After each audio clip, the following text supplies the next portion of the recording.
दिन में तू ना हो वो दिन ही नहीं, जिस जीवन में तू ना वो जीवन नहीं। निर्गमन का पुस्तक 12 अध्याय का 11 वचन।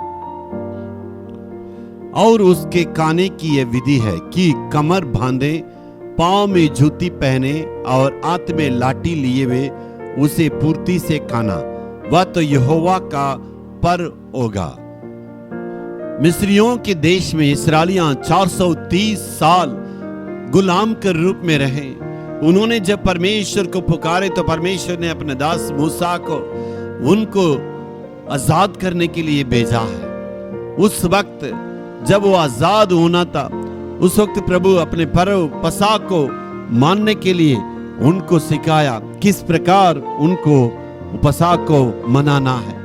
जी हाँ, उस वक्त दोपहर में उस मेमने को, उस बछड़े को मारना है। उसको मारने के बाद उसके लहू को एक कोठरी में लेना है और उसको पकड़ के रखना है और शाम से रात में 1 बजे तक उसे खाना पड़ेगा। उसको खाने के बाद उस लहू को चौखट पर लगाना है। इसलिए कहते हैं उस दिन रात में मैं मिस्रियों की पहलौटाओं को, सारे जानवर से लेकर सारे मनुष्य तक उनकी पहलौटाओं को वध करूंगा। उस वध करने के वक्त में मैं तुम्हें स्मरण करना है तो उस पसा के उस लहू को अपने चौखट पर लगाओ।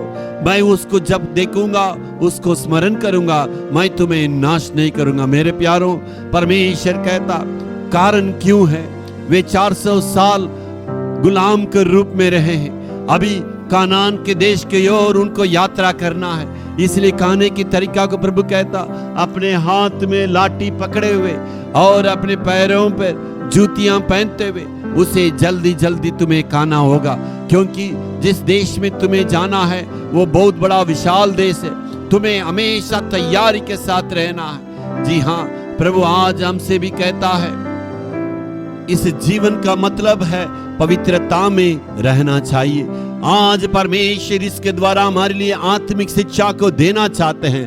तुम इस प्रकार कमर बंद का कहने का मतलब है अपने आप में व्यक्तिगत रूप में एक पवित्रता की आवश्यकता है। मेरे प्यारों, हम भी एक यात्रा पर है, इसलिए हमें जैसे लाठी वो लेके तैयार रहे, वैसे ही हम भी हमेशा चौकसी के साथ शैतान की जाल से बचने के लिए हमें तैयार रहने से परमेश्वर जरूर हमें आत्मिकता में आगे बढ़ाएंगे। Hallelujah, hallelujah, hallelujah.